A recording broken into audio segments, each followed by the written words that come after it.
A massive fire turned my villa into nothing but ashes. According to everyone else, my parents, my younger brother, and my fiancée had all died in the flames. But I knew the truth. None of them were dead.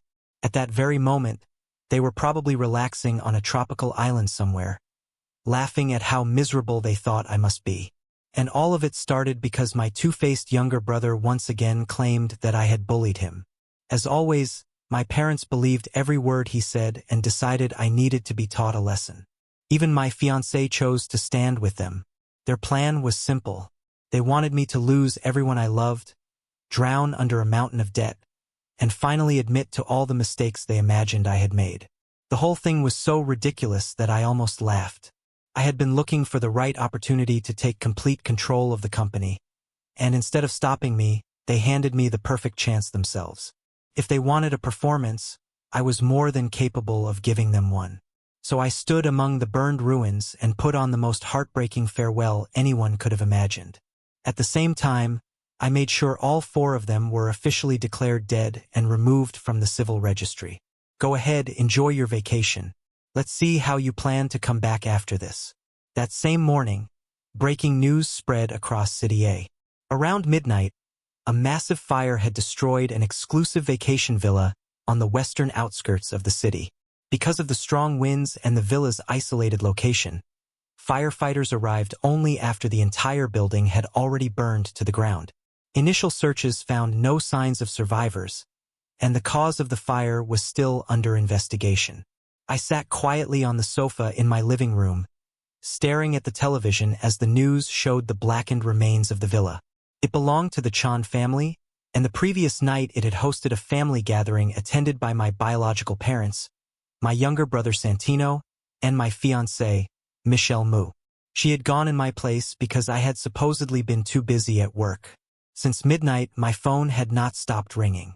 Company executives, board members, people from the Mu family, reporters, and all those so-called friends from our social circle kept calling one after another.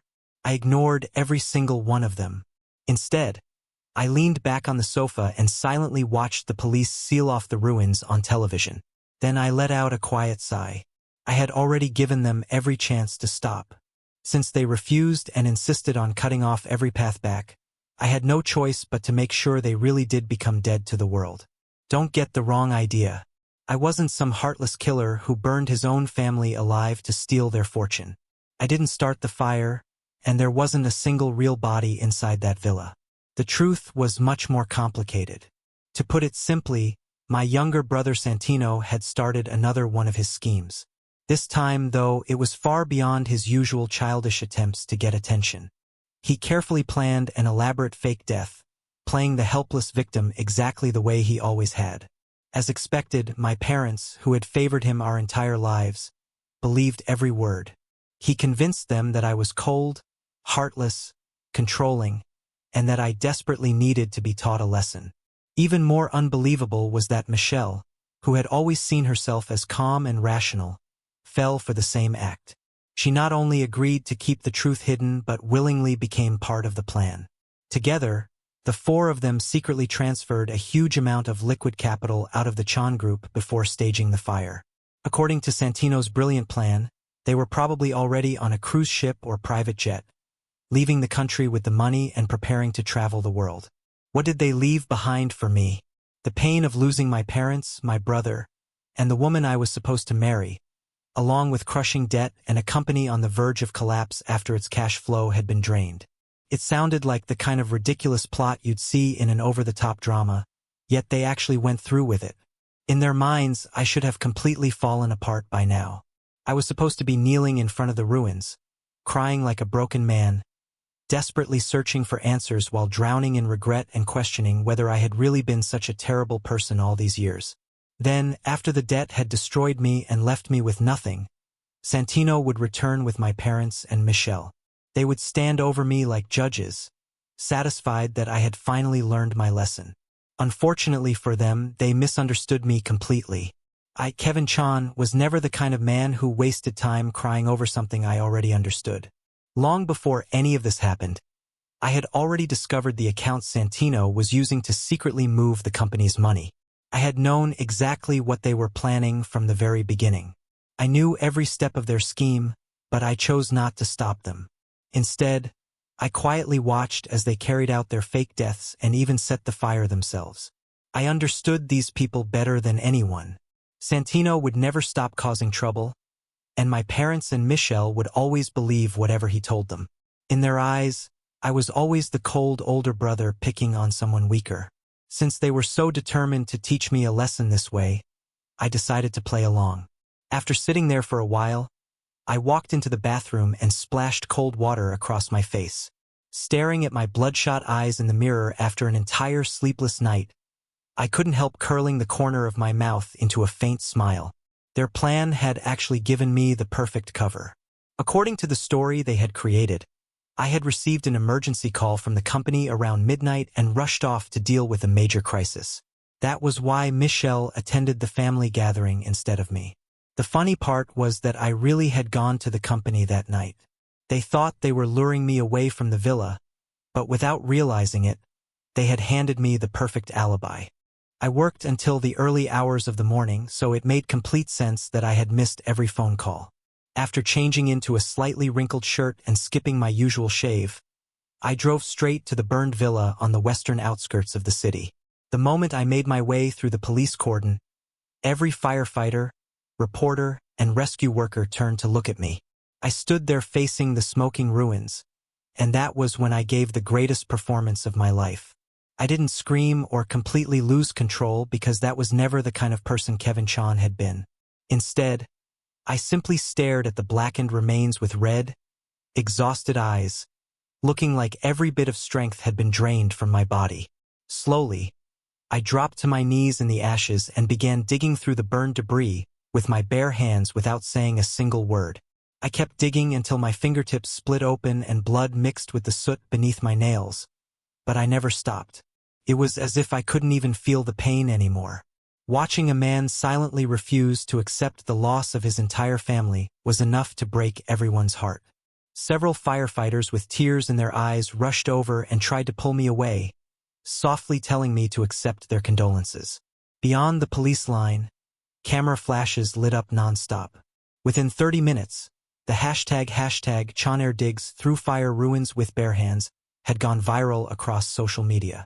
People everywhere pitied the man who had supposedly lost his parents, his younger brother, and the woman he loved in a single night. At the very same time, the people everyone believed were dead were enjoying themselves aboard a luxury ferry heading towards Southeast Asia.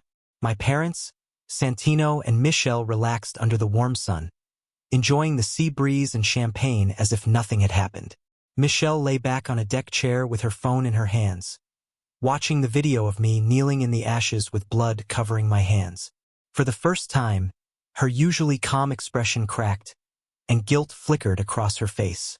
Quietly brushing her fingers across the screen, she whispered, "Kevin, do you think this has been too much for him?" The moment she began to question their plan, Santino immediately noticed.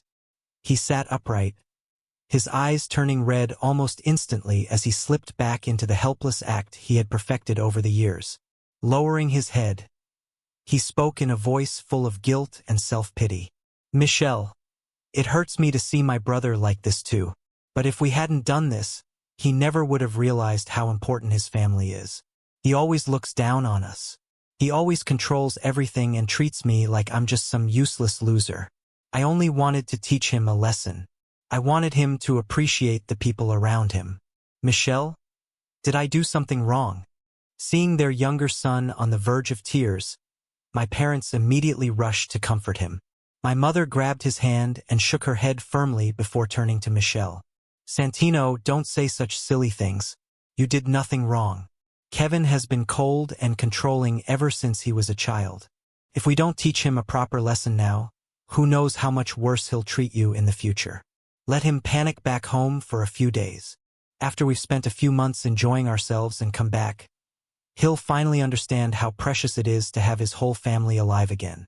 As Michelle listened to Santino play the victim while my parents backed up every word he said, she slowly fell silent.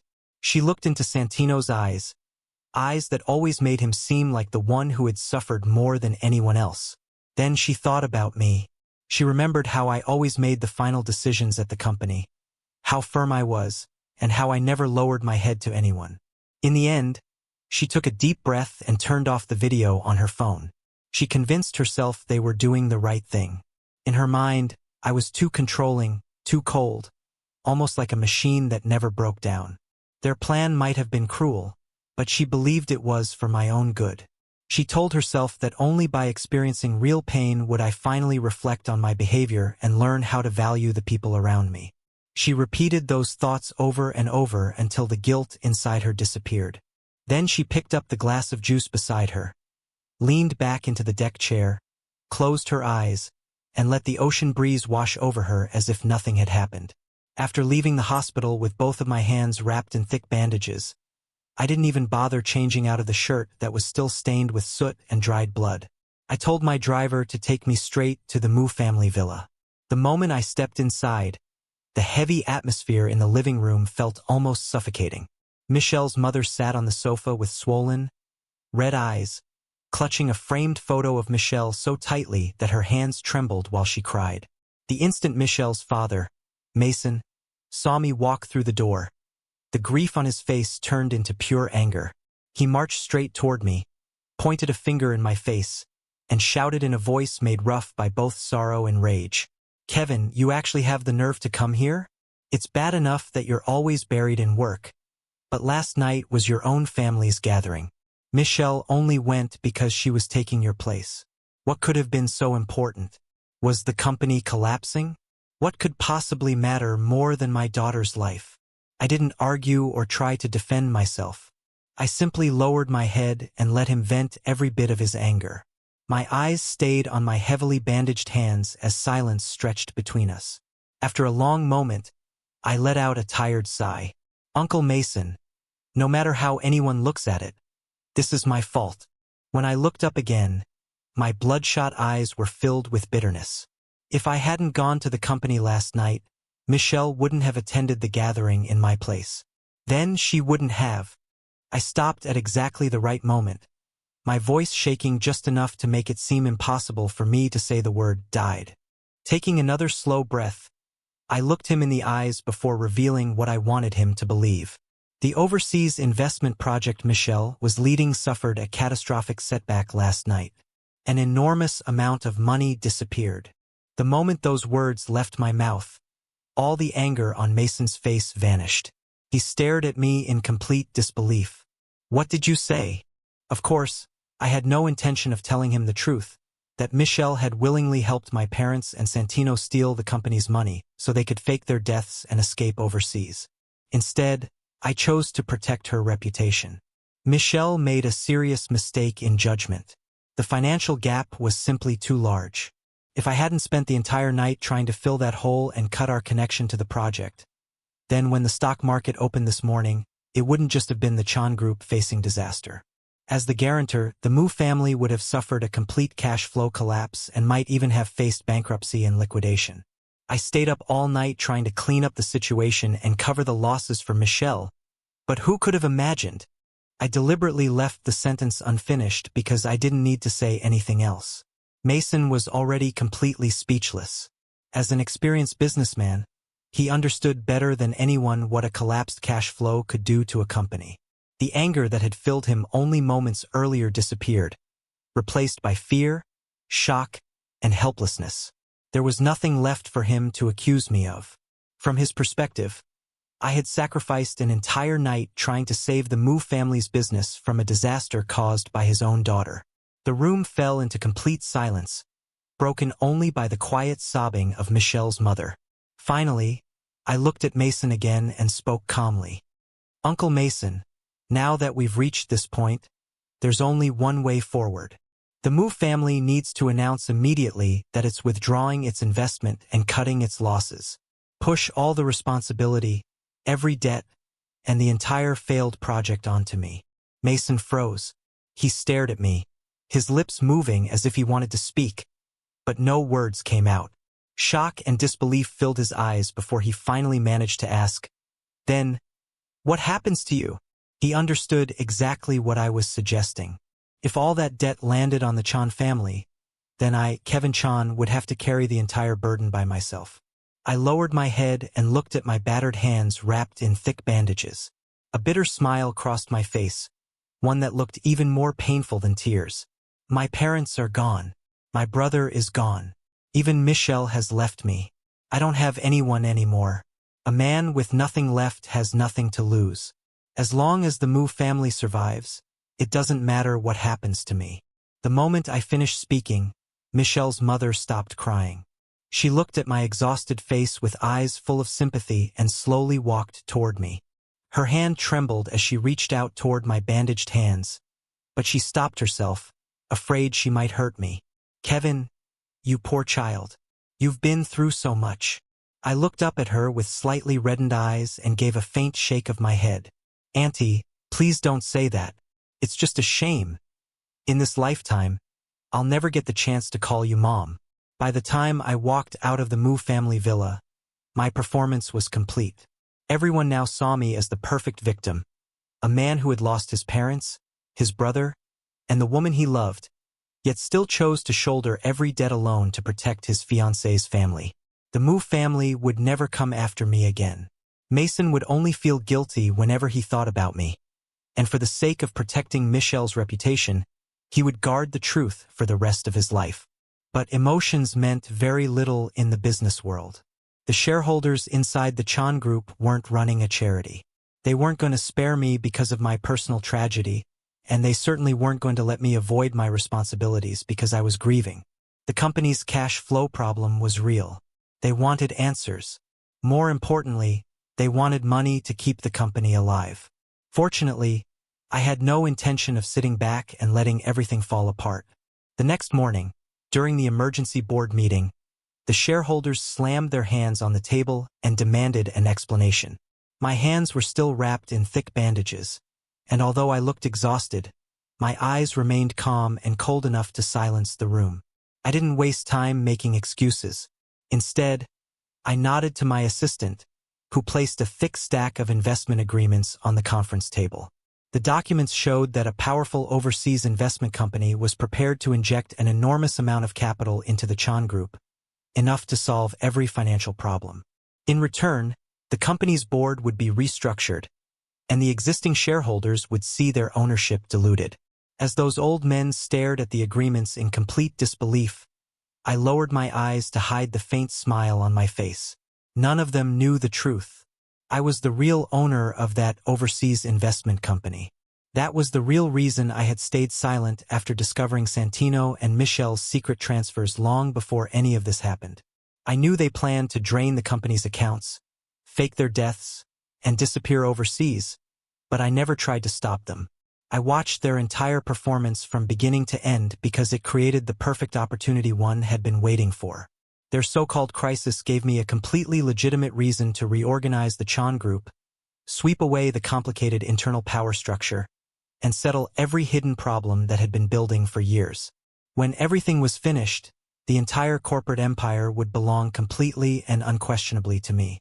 The truth was, I often found the whole situation almost funny. My parents and Santino had absolutely no business talent.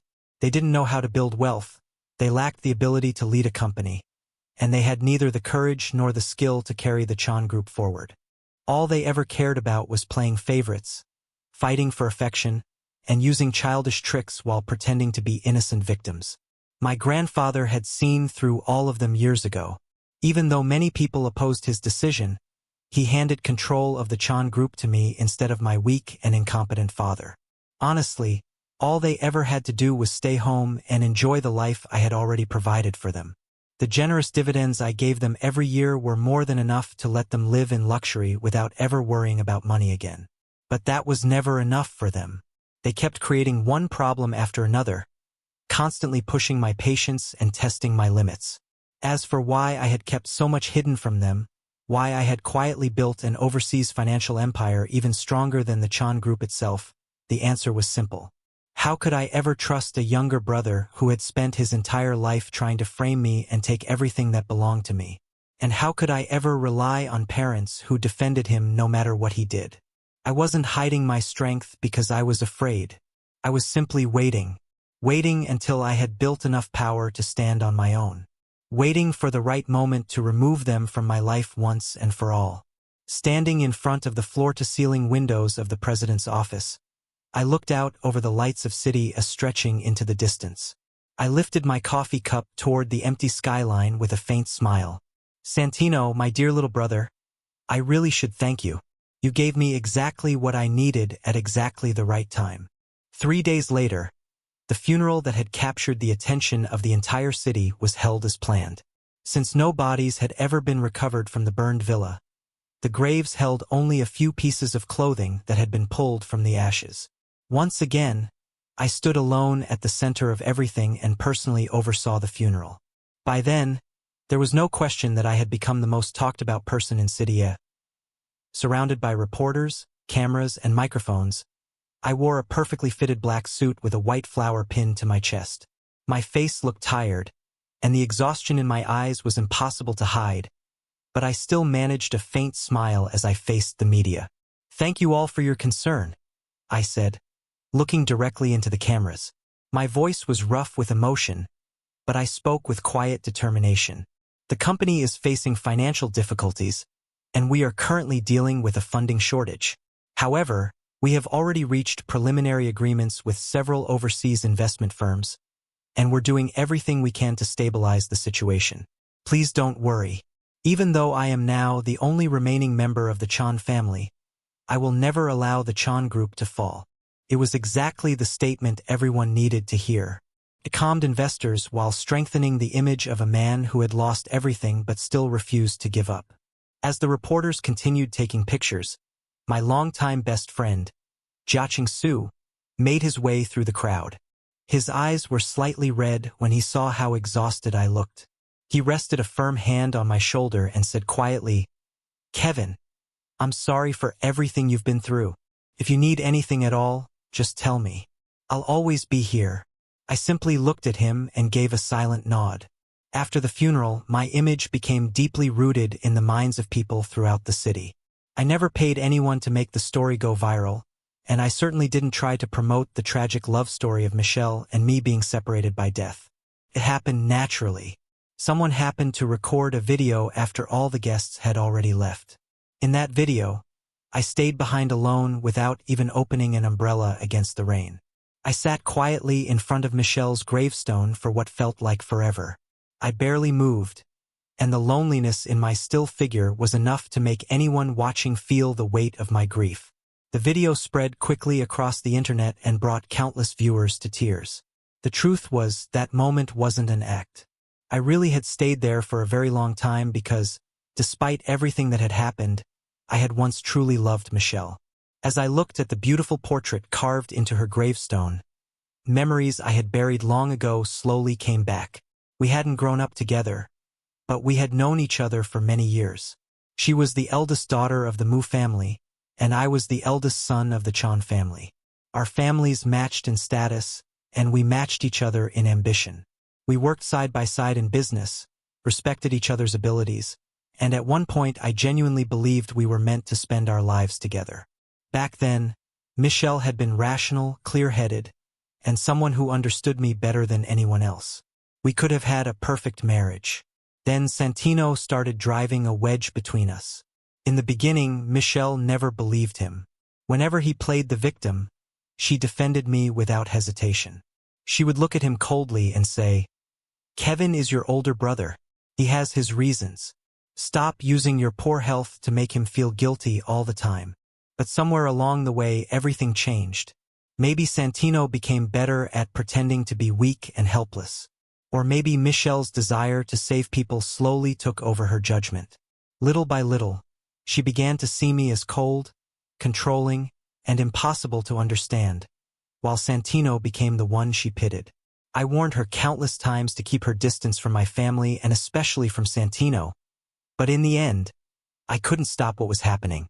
After listening to enough lies and watching enough carefully planned tears, the woman who had once trusted me completely gradually chose to believe a coward who had mastered the art of pretending to be helpless. She had chosen Santino so completely that she was willing to destroy her own reputation, steal the company's money, and even fake her own death alongside my family, all for the sake of teaching her own fiancé what she believed was a lesson.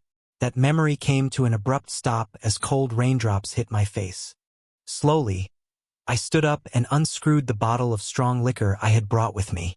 I tilted it gently, letting the clear liquid run over Michelle's gravestone and soak into the earth beneath it. Michelle, rest in peace. I looked quietly at the photograph of the woman I had once loved with all my heart. Every trace of emotion slowly disappeared from my eyes until nothing remained except silence. That drink was my final goodbye to her. I knew she was still alive. Maybe she was somewhere in Europe. Maybe she was enjoying herself in Australia. But to me, the woman I loved had already died. The day after the funeral, I immediately began handling every legal procedure. Since they had chosen to become dead people, I intended to make sure the law treated them exactly that way. I asked my longtime legal advisor, Lydia, one of the best attorneys in City A, to take care of everything. Dressed in a perfectly fitted black business suit with gold-rimmed glasses and her long hair neatly tied back, she carried herself with the calm confidence of someone who was always in control. Lydia had always been incredibly efficient. She never wasted time asking questions that didn't need answers. Under her direction, every legal document moved through the system at remarkable speed. Death certificates were issued, assets were frozen, liabilities were separated, and most importantly, the legal identities of my parents, Santino, and Michelle were officially canceled. When all four names were finally marked as deceased and removed from the records, I stood outside the government administration building holding the documents in my hands. I let out a long breath. It wasn't simply relief. It felt as though every burden and every grievance I had carried for more than 20 years had finally been lifted. From a legal standpoint, they no longer existed. Even if they spent every dollar overseas and someday tried to return with their passports, they would find frozen bank accounts, invalid identities, and a country that no longer recognized them as living citizens. As we walked down the steps together, Lydia suddenly stopped beside me. Looking at me through her glasses with a thoughtful expression, she said, "It's strange. Now that you've finished processing your family's deaths, you actually look relaxed." She was far too sharp. The smallest change in my expression was enough for her to sense what I was really feeling. I turned toward her and smiled faintly. "Attorney Lydia, you're as observant as ever. But knowing too much isn't always a good thing." Half joking and half serious, I added, "People who know too much should probably avoid walking home alone at night." Instead of looking intimidated, she stepped a little closer. A soft woody fragrance drifted through the air as she tilted her chin toward me and smiled. "Walking alone at night can be dangerous," she replied. "So, aren't you going to drive me home?" Without saying another word, I walked over to the car, opened the passenger door, and looked at her. "Where to?" She slipped into the seat without the slightest hesitation, crossed her long legs, and turned toward me with a playful smile. "Wherever you decide to take me." About 30 minutes later, my Maybach came to a smooth stop in front of her luxury apartment building in downtown City A. As she reached for her seatbelt, she glanced out the window, then turned back toward me with an annoyed look before letting out a quiet scoff. "Seriously? You're unbelievably unromantic." She opened the door and started to step out in her heels, but before she could leave, I called her name. "Lydia." She paused and looked back at me. Resting both hands on the steering wheel, I met her eyes. The teasing smile I had worn earlier disappeared, replaced by complete sincerity. "Just give me a little more time. Right now isn't the right moment." I had only just buried my family in the eyes of the entire city. If I openly started a new relationship now, it wouldn't just destroy the image I had carefully built. It would also drag Lydia into unnecessary rumors and public criticism. She deserved better than that. She was intelligent, capable, and someone I respected deeply. I wasn't about to let her become the target of gossip because of me. Lydia held my gaze for a few quiet seconds.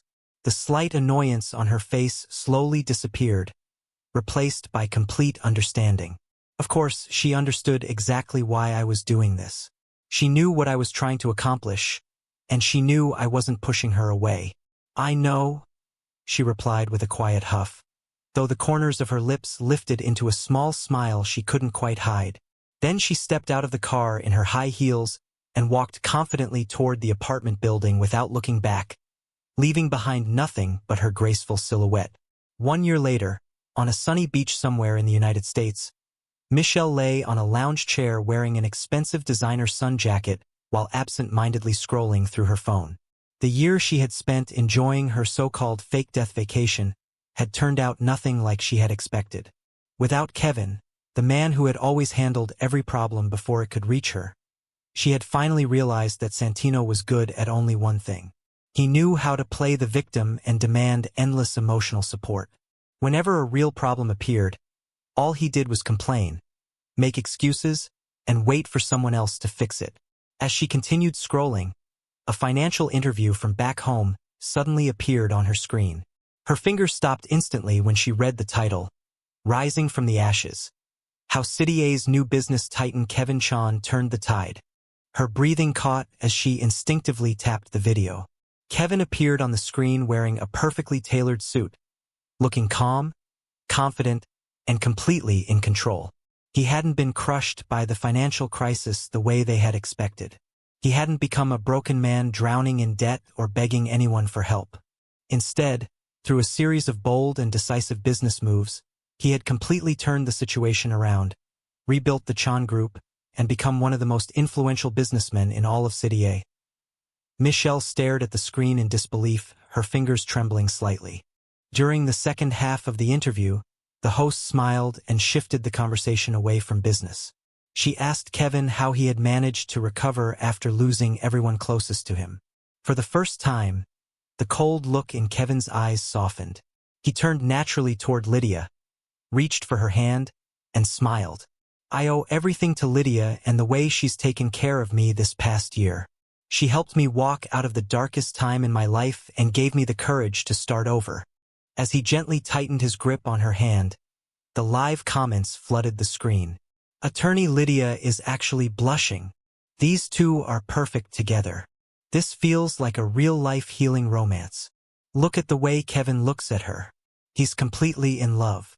Michelle watched Lydia lower her head with a shy smile spreading across her face. At that moment, it felt as though an invisible hand had wrapped around Michelle's heart and was squeezing it tighter and tighter. Even breathing became painful. Then, just before the interview ended, Kevin smiled once again and looked directly into the camera. I'd also like to share some good news. He lifted Lydia's hand, revealing the sparkling diamond ring on her finger. His eyes were filled with warmth as he said, A few days ago, I proposed to Lydia, and she said yes. The host immediately congratulated them while the comments exploded with excitement, and then the video slowly faded to black. Michelle sat frozen. A loud ringing filled her ears, and her mind went completely blank. How could this have happened? Kevin hadn't spent the last year searching for them. He hadn't fallen apart, and he certainly hadn't waited for her. He had completely moved on and was about to marry another woman. A crushing wave of panic and regret washed over her. Only then did she finally understand the truth. Their fake death plan had never hurt Kevin the way they wanted. Instead, they had destroyed their own lives. The lesson they wanted to teach him had become the biggest mistake of their own lives. Their entire plan had backfired. Michelle suddenly jumped to her feet so fast that she didn't even notice her sunglasses falling onto the sand. Still wearing her high heels, she rushed back to the beachfront hotel suite. She slammed the door open with such force that Santino nearly jumped off the sofa in fright. Without saying a word, she marched over, grabbed him by the collar, yanked him to his feet, and shoved her phone directly in front of his face. Her eyes were bloodshot, and her voice shook with anger and panic. Santino, look at this. Take a good look at what your brilliant plan has done. This is what you call teaching Kevin a lesson. Not only has he taken complete control of the Chan Group, but now he's marrying another woman. You made fools of all of us. Santino stared at Kevin's confident face on the screen, and the color instantly drained from his own. A flash of intense jealousy and bitter anger crossed Santino's face. He wanted to explode. He wanted to smash everything around him.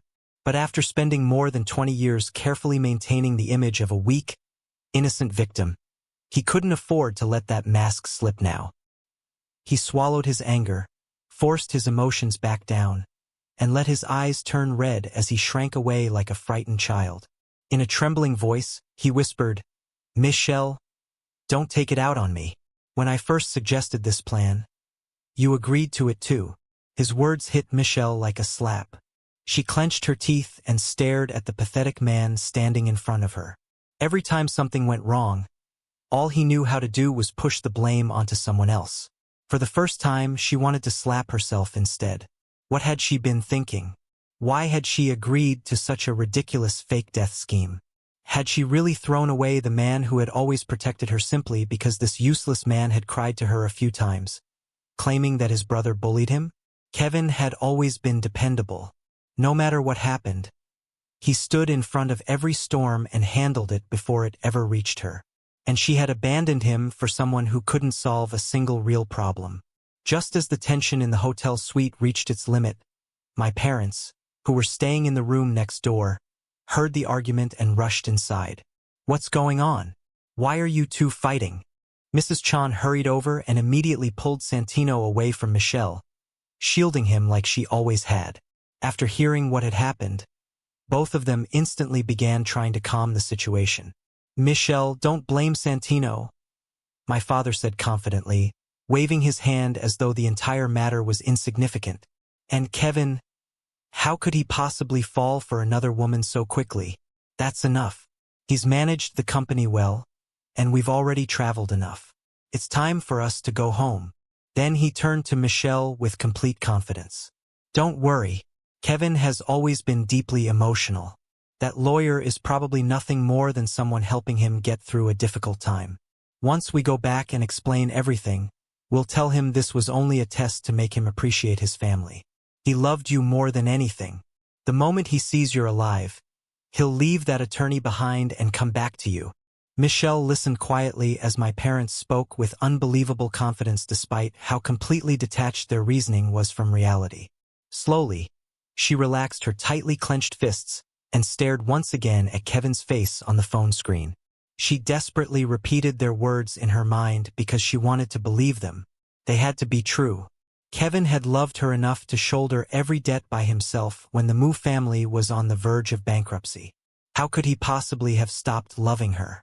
As long as she returned, as long as she stood in front of him alive, everything could still go back to the way it had been. Meanwhile, my wedding day with Lydia had finally arrived.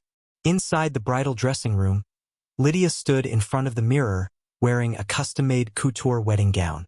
She took a slow, steady breath as I walked up behind her, wrapped my arms gently around her shoulders, and smiled at her reflection. What's wrong? Even attorney Lydia, who can tear apart an entire courtroom without breaking a sweat, gets nervous on her own wedding day. Lydia looked at me through the mirror and frowned slightly.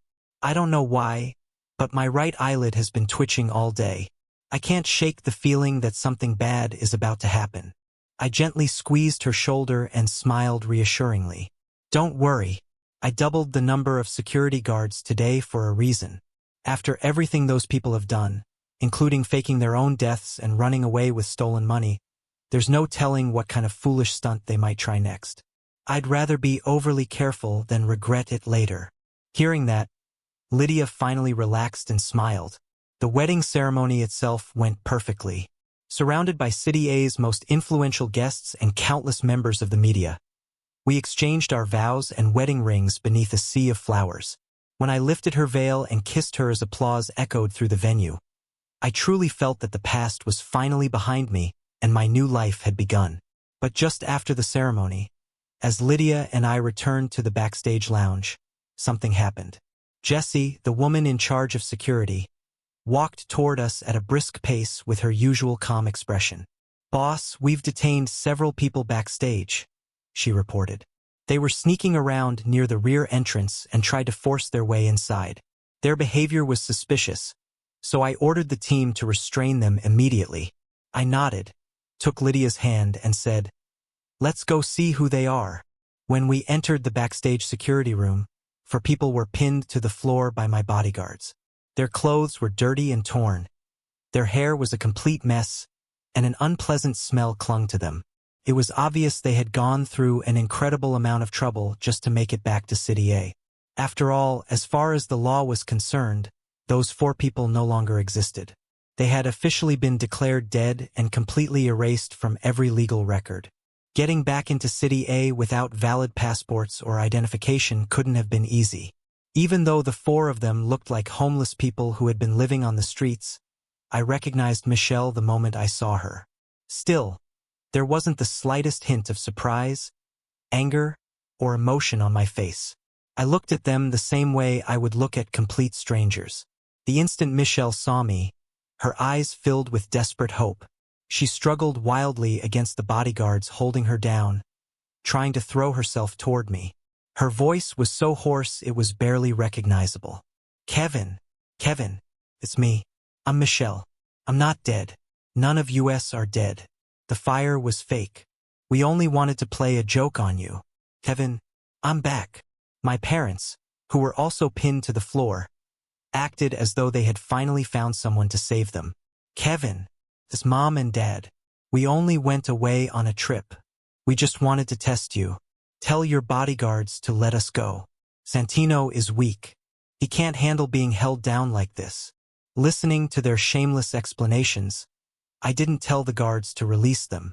Instead, I took a small step back, frowned with obvious disgust, and turned toward Jesse. Jesse, including these 4, how many groups of scammers have shown up pretending to be my family? She paused for a moment before answering seriously. Boss, if I remember correctly, this makes the 8th group. The earlier ones at least looked respectable. This group really committed to the role. They actually look like undocumented drifters. I nodded as if her answer made perfect sense before looking back at the 4 people lying on the floor. I spread my hands calmly. You heard her. My family and my former fiancé died in that fire over a year ago. Their death certificates were issued, and the entire city watched their funeral. Now you've come here pretending to be people who are legally dead while trying to blackmail the chairman of the Chan Group. Do you understand what that means? It's illegal. It's fraud. The moment those words left my mouth, Michelle looked as though she had been struck by lightning. She stared into my eyes and finally realized that I wasn't simply refusing to forgive her. In my eyes, she was already dead. Shaking her head frantically, tears cut clean lines through the dirt covering her face. No, that's not true. Kevin, please look at me. Look carefully. I'm Michelle. It's really me. Hearing me call them frauds, Santino finally lost control. Still pinned to the ground, he struggled to lift his head, his mud-covered face twisted with anger. Kevin, stop pretending you don't know us. We can take blood tests. We can do DNA tests. We're your real family. We're alive. He glared at me with a mixture of hatred and panic. You knew everything from the beginning, didn't you? You wanted us dead, so you could take the entire Chan family fortune for yourself. I couldn't even be bothered to answer him. Before I could say a word, Lydia stepped forward. She adjusted the gold-rimmed glasses resting on the bridge of her nose and spoke in her usual calm, confident voice. If you insist on proving through legal channels that you are the 3 deceased members of the Chan family and Michelle Mu, then getting your identities back will be the least of your concerns. All 4 of them froze. Lydia looked at them without the slightest hint of sympathy before continuing. As former executives and family members connected to the Chan Group, you would immediately become suspects in a case involving staged deaths, arson, the theft of enormous amounts of company funds, and fleeing the country. Those actions involve embezzlement, fraud, and major financial crimes. The moment your identities are confirmed, you will almost certainly spend the rest of your lives in prison. A faint smile appeared on her face as she looked at them. So, are you going to leave quietly, or would you like to keep causing trouble? Her words hit them like a crushing blow. A strangled sound escaped Santino's throat. My parents went completely limp, too terrified to struggle any longer. For the first time, they understood the trap they had created for themselves. As long as they remained legally dead, they had nothing. But the moment they proved they were alive, they would become wanted criminals facing decades behind bars. No, Kevin. Michelle completely fell apart. Somehow, she found enough strength to break free from the guards holding her.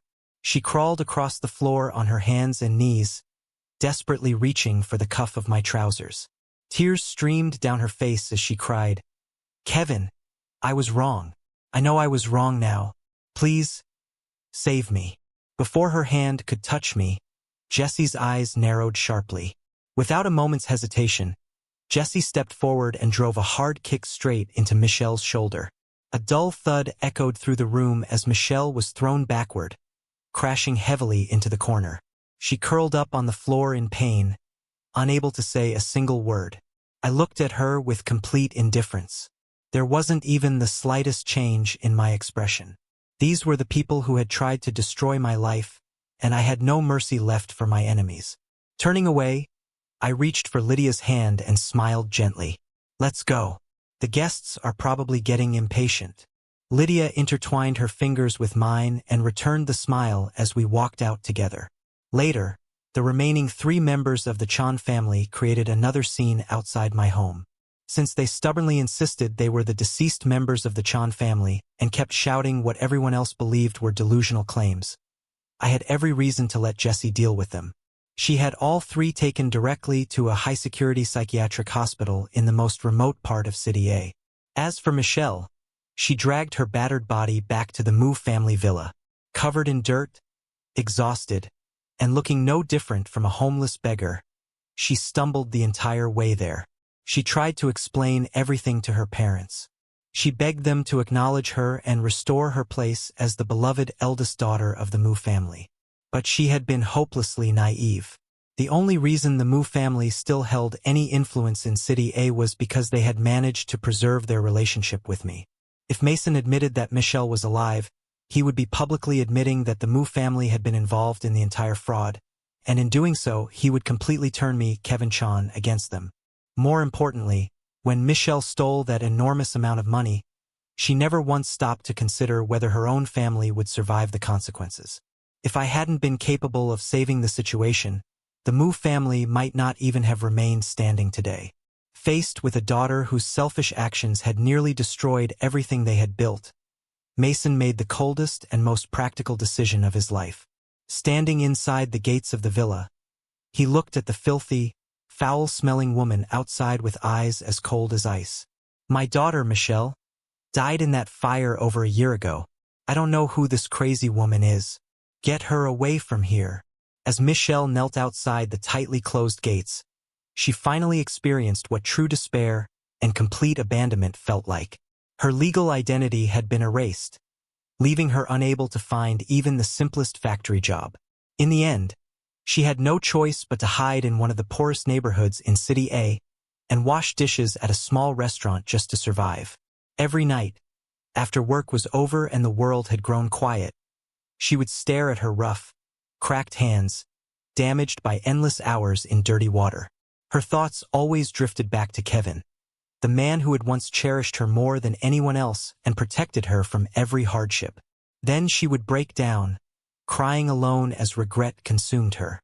At that same time, life in the luxurious hillside estate where Lydia and I lived couldn't have been more different. Lydia walked out of the bathroom holding a pregnancy test with 2 clear lines. The calm, composed attorney everyone knew was gone.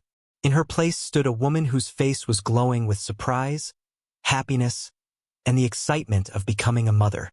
She walked over, gently wrapped her arms around my waist, looked up into my eyes, and smiled. "Kevin, we're having a baby." For a brief moment, I was completely speechless. Then I pulled her tightly into my arms and kissed her forehead with all the warmth I had left in my heart. "That's wonderful, Lydia. Long ago, I had left that toxic chapter of my life behind. Now, at last, I had stepped into a completely new beginning.